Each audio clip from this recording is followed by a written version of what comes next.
ಸ್ನೇಹಿತರೆ ನಮಸ್ಕಾರ. ಗೃಹಲಕ್ಷ್ಮಿ ಯೋಜನೆಯ 29ನೇ ಕಂತಿನ ಹಣ 2,000 ಆದರೂ ನಾಳೆ 16 ಜಿಲ್ಲೆಗಳಲ್ಲಿರ್ತಕ್ಕಂತಹ ಮಹಿಳಾ ಫಲಾನುಭವಿಗಳಿಗೆ ಜಮೆ ಪ್ರಾರಂಭವಾಗ್ತಾ ಇದೆ. ಈಗಾಗಲೇ ಸಾಕಷ್ಟು ಜಿಲ್ಲೆಗಳಲ್ಲಿ ಕೂಡ ಜಮಾ ಆಗಿದೆ. ಜೊತೆಗೆ 28ನೇ ಕಂತಿನ ಹಣ ಕೂಡ ಈಗಾಗಲೇ ಆಲ್ರೆಡಿ ಜಮಾ ಪ್ರಾರಂಭವಾಗಿದ್ದು 50ರಿಂದ 60 ಲಕ್ಷದ ಫಲಾನುಭವಿಗಳಿಗೆ ಜಮಾ ಆಲ್ರೆಡಿ ಆಗಿದೆ. ಇನ್ನು ಎಷ್ಟು ಫಲಾನುಭವಿಗಳು ಬಾಕಿ ಉಳಿದಿದ್ದಾರೆ, ಇನ್ನು ಯಾವ್ಯಾವ ಕಂತುಗಳು ಪೆಂಡಿಂಗ್ ಉಳಿದಿದೆ, ನಾಳೆ ಯಾವ ಜಿಲ್ಲೆಗಳಿಗೆ ಈ 16 ಜಿಲ್ಲೆಗಳನ್ನು ನಿಮಗೆ ತಿಳಿಸ್ಕೊಡ್ತೀನಿ. ಯಾಕಂದರೆ ಈ 16 ಜಿಲ್ಲೆಗಳಂತೂ ಕೂಡ ನೀವು ತಿಳ್ಕೊಳ್ಳೇಬೇಕು. ಯಾಕಂದರೆ ಈ ಜಿಲ್ಲೆಗಳಲ್ಲಿ ನಿಮ್ಮ ಜಿಲ್ಲೆನೂ ಕೂಡ ಆಗಿದ್ರೆ ನಿಮ್ಮ ಖಾತೆಗಳಿಗೂ ಕೂಡ ಜಮಾ ಆಗುವಂತಹ ಎಲ್ಲ ಸಾಧ್ಯತೆ ಕೂಡ ಇದೆ. ಜೊತೆಗೆ ಈ GST ಫೇರ್ ಅಂತಲೂ ಕೂಡ ಸಾಕಷ್ಟು ಮಹಿಳೆಯರದು ಬರ್ತಿದೆ ಸ್ನೇಹಿತರೆ. ಇದು ಬಹಳ ಇಂಪಾರ್ಟೆಂಟ್ ಆಗಿಬಿಟ್ಟಿದೆ.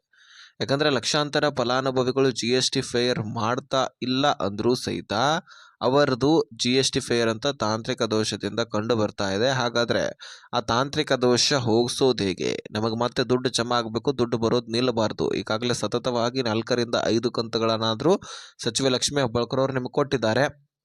24ನೇ ಕಂತಿನ ಹಣ ಹಿಡ್ಕೊಂಡು ಈಗ 29ನೇ ಕಂತಿನ ಹಣ ಬಂತು. ಇಲ್ಲಿವರೆಗೂ ಕೂಡ 4-5 ಕಂತುಗಳು ಸತತವಾಗಿಯೇ ಬಂದಿದೆ. ಯಾಕೆ ಅಂದರೆ ಇದಕ್ಕೆ ಕಾರಣ ಕೂಡ ಇದೆ. ಅದನ್ನು ನಾನು ಹೇಳ್ತೀನಿ, ಬಿಡಿಸಿ ವಿಡಿಯೋನ ಆದಷ್ಟು ಕೊನೆವರೆಗೂ ವಾಚ್ ಮಾಡಿ. ಚಾನಲ್ಗೆ ಸಬ್ಸ್ಕ್ರೈಬ್ ಮಾಡಿಲ್ಲ ಅಂದರೆ ಬೇಗನೆ ಸಬ್ಸ್ಕ್ರೈಬ್ ಮಾಡ್ಕೊಳ್ಳಿ. ಸ್ನೇಹಿತರೆ, ಈ 29ನೇ ಕಂತಿನ ಹಣ ಜಮಾ ಆಗ್ತಾ ಇದ್ದು ಇದೀಗನೇ ಪ್ರಾರಂಭವಾಗಿದೆ. ಬೆಂಗಳೂರು ನಗರ ಮತ್ತು ಬೆಂಗಳೂರು ಗ್ರಾಮಾಂತರದಲ್ಲಿ ಹೆಚ್ಚಿನ ಪ್ರಮಾಣದಲ್ಲಿ ಟ್ರಯಲ್ ನಡೆಯುತ್ತೆ. ಯಾಕಂದರೆ ಈಗಾಗಲೇ ಹಣಕಾಸು ಇಲಾಖೆಯಿಂದ ದುಡ್ಡು ಬಂತಂದರೆ ಮಹಿಳಾ ಮತ್ತು ಮಕ್ಕಳ ಕಲ್ಯಾಣ ಇಲಾಖೆಗೆ ಅಲ್ಲಿಂದ 35 ತಾಲೂಕು ಗ್ರಾಮ ಪಂಚಾಯಿತಿಗಳಿಗೆ ದುಡ್ಡನ್ನು ಕಳುಹಿಸಲಾಗುತ್ತೆ. ಆ 35 ತಾಲೂಕು ಗ್ರಾಮ ಪಂಚಾಯಿತಿಗಳು ಎಲ್ಲಿವೆ? ಅವು ಬೆಂಗಳೂರು ನಗರ ಮತ್ತು ಬೆಂಗಳೂರು ಗ್ರಾಮಾಂತರ ಸುತ್ತಮುತ್ತ ಇರತಕ್ಕಂತಹ ಗ್ರಾಮ ಪಂಚಾಯಿತಿಗಳು ಕಣ್ರಿ. ಸೊ ಹೀಗಾಗಿ ಅಲ್ಲಿಯೇ ಮುಖ್ಯವಾಗಿ ದುಡ್ಡು ಜಮಾ ಆಗುವಂಥದ್ದು, ಟ್ರಯಲ್ ನಡೆಯುವಂಥದ್ದು. ಅದೆಲ್ಲವೂ ಕೂಡ ಟ್ರಯಲ್ ಆದ ಬಳಿಕ ಅಲ್ಲಿಂದ ಮತ್ತೆ ಮಹಿಳಾ ಮತ್ತು ಮಕ್ಕಳ ಕಲ್ಯಾಣ ಇಲಾಖೆಗೆ ಟ್ರಯಲ್ ನಡೆದು ಡಿ.ಬಿ.ಟಿ ಟ್ರೆಸರಿಗೆ ಪುಷ್ ಮಾಡಿ ಬ್ಯಾಂಕ್ಗಳು ಅಪ್ಡೇಟ್ ಮಾಡಿಕೊಂಡು ನಿಮ್ಮೆಲ್ಲರ ಖಾತೆಗಳಿಗೆ ದುಡ್ಡನ್ನು ಜಮೆ ಮಾಡಲಾಗುತ್ತೆ. ಸೊ ಹಾಗಾದರೆ ಇದಿಷ್ಟು ಆಯ್ತು ಅಂತ ಅಂದ್ಕೊಳ್ಳಿ. ಇನ್ನು ಯಾವ್ಯಾವ ಕಂತುಗಳು ಪೆಂಡಿಂಗ್ ಉಳಿದಿದೆ ಅದರ ಬಗ್ಗೆ ನಾವು ತಿಳಿದುಕೊಳ್ಳೋಣ. ಸ್ನೇಹಿತರೆ, ನಿಮಗೆ ಈಗ ಸತತವಾಗಿ ದುಡ್ಡನ್ನು ಬಿಡುಗಡೆ ಮಾಡಿದ್ರು ನಿಮಗೆ ಗೊತ್ತಿರಬಹುದು. 24ನೇ ಕಂತಾಯಿತು, 25ನೇ ಕಂತಾಯಿತು, 26 ನವೆಂಬರ್ ತಿಂಗಳನ್ನ, 27 ಡಿಸೆಂಬರ್ ತಿಂಗಳನ್ನ ಹೋದ ವರ್ಷ ಕ್ಲಿಯರ್ ಮಾಡಿದ್ರು. ಈ ವರ್ಷದಲ್ಲಿ ಕೂಡ ಜನವರಿ ತಿಂಗಳನ್ನ 28ನೇ ಕಂತಿನ ಹಣವನ್ನು ಕೊಡ್ತಾ ಇದ್ದಾರೆ. ಜೊತೆಗೆ 29ನೇ ಕಂತಿನ ಹಣ ಫೆಬ್ರವರಿ ತಿಂಗಳ ಹಣವನ್ನು ಪ್ರಾರಂಭ ಮಾಡ್ತಾ ಇದ್ದಾರೆ. ಇನ್ನು ಮಾರ್ಚ್ ತಿಂಗಳನ್ನು ಕೂಡ ಕೊಡಬೇಕು. ಮಧ್ಯದಲ್ಲಿ ಯಾವುದೇ ಗ್ಯಾಪನ್ನು ಹಾಕಿಲ್ಲ. ಯಾಕೆ ಅಂತ ಕೇಳೋದಾದರೆ, ಹೋದ ವರ್ಷದ 2025ರ ಪ್ರಾರಂಭದಲ್ಲಿ ಜನವರಿ ತಿಂಗಳ ದುಡ್ಡು ಕೊಟ್ಟ ಬಳಿಕ ಡೈರೆಕ್ಟ್ ಆಗಿ ಏಪ್ರಿಲ್ ತಿಂಗಳ ಹಣವನ್ನು ಸರ್ಕಾರ ಕೊಡುತ್ತೆ. ಮಧ್ಯದಲ್ಲಿ ಇರ್ತಕ್ಕಂತಹ ಫೆಬ್ರವರಿ ಮತ್ತು ಮಾರ್ಚ್ ತಿಂಗಳ ಹಣವನ್ನು ಸರ್ಕಾರ ಕೊಡೋದಿಲ್ಲ. ಹೀಗಾಗಿ ಫೆಬ್ರವರಿ ಮಾರ್ಚ್ ತಿಂಗಳ ಹಣವನ್ನು ಕೊಡಲೇಬೇಕಾದಂತಹ ಪರಿಸ್ಥಿತಿ BJP ನಾಯಕರು ತಂದು ಬಿಡ್ತಾರೆ. ಯಾಕಂದರೆ ಆ 2 ತಿಂಗಳ ಹಣವನ್ನು ಏನಾಯಿತು, ಆ 2 ತಿಂಗಳ ಹಣವನ್ನು ಯಾಮಾರಿಸ್ಬಿಟ್ರಿ, ಆ 2 ತಿಂಗಳ ಹಣವನ್ನು ನೀವೇ ನುಂಗಾಕಿದಿರಿ ಅಂತಕ್ಕಂತಹ ಪ್ರಶ್ನೆಯನ್ನು ಸಚಿವೆ ಲಕ್ಷ್ಮೀ ಹೆಬ್ಬಾಳ್ಕರ್ ಅವ್ರಿಗೆ ಮಾಡ್ತಾರೆ. ಸಚಿವೆ ಲಕ್ಷ್ಮೀ ಹೆಬ್ಬಾಳ್ಕರ್ ಅವರ ಮೇಲೆ ಪ್ರೆಷರ್ ಹಾಕ್ತಾರೆ. ಆ 2 ತಿಂಗಳ ಹಣ ಅಂದರೆ 5,000 ಕೋಟಿ ಹಣ, ಒಂದಲ್ಲ ಎರಡಲ್ಲ 5,000 ಕೋಟಿ ಹಣ ಎಲ್ಲೋಯ್ತು? ಅದನ್ನು ಎಲ್ಲಿಟ್ರಿ ನೀವು? ನಿಮ್ಮ ಹಣಕಾಸು ಇಲಾಖೆ ಅದನ್ನು ನುಂಗಾಕಿದೆ ಎನ್ನುವಂತಹ ಪ್ರಶ್ನೆಯನ್ನ ಮಾಡ್ತಾರೆ. ಆ 2 ತಿಂಗಳ ಹಣವನ್ನು ನಾವು ಕೊಟ್ಟಿದ್ದೀವಿ ಅಂತಾನೆ ಸಚಿವೆ ಲಕ್ಷ್ಮೀ ಹೆಬ್ಬಾಳ್ಕರ್ ಅವರು ಕೂಡ ಖುದ್ದಾಗಿ ಹೇಳ್ತಾರೆ. ಆದರೆ ಅದನ್ನು ಕೊಟ್ಟಿರೋದಿಲ್ಲ. ಹೌದೌದು, ಪ್ರೂವ್ ಕೂಡ ಆಗುತ್ತೆ.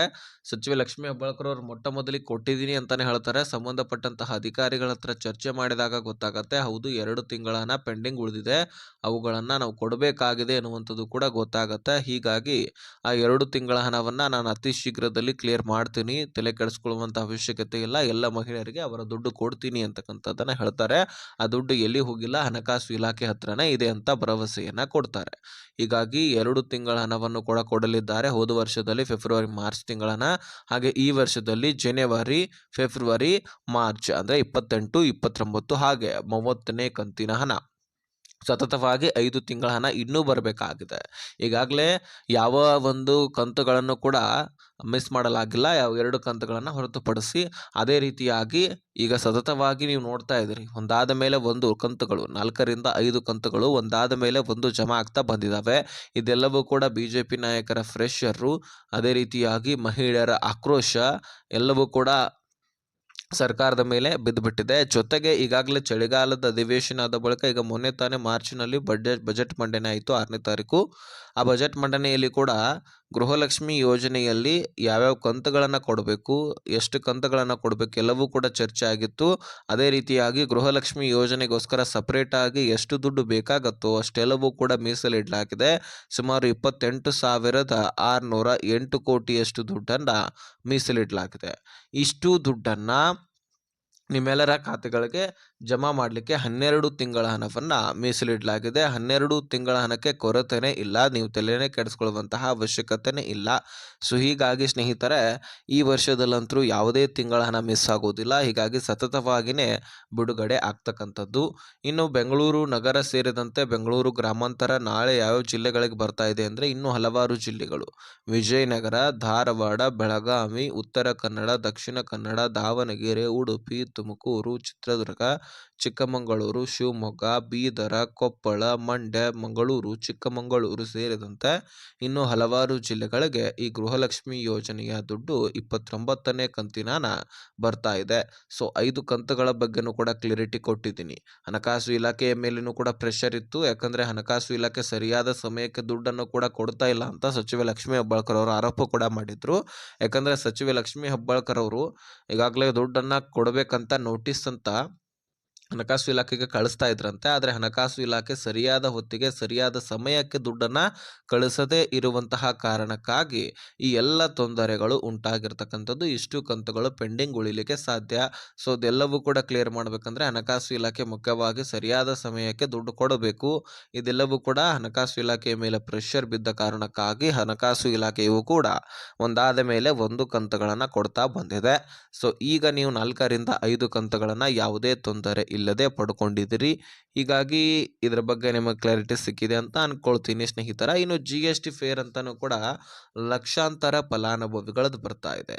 ಅದರಲ್ಲಿ ಮುಖ್ಯವಾಗಿ ಸಣ್ಣ ಪುಟ್ಟ ವ್ಯಾಪಾರಸ್ಥರು ಕೂಡ ಬಂದರು. ಅಂದರೆ ಯಾವುದೇ ಕೆಲಸ ಮಾಡಲಿ, ನೀವು ಸ್ವಂತ ಬಿಸ್ನೆಸ್ ಮಾಡಲಿ, ಅದರಲ್ಲಿ ಸಣ್ಣ ಪುಟ್ಟ ವ್ಯಾಪಾರಸ್ಥರು ಕೂಡ ಇರ್ತೀರಿ.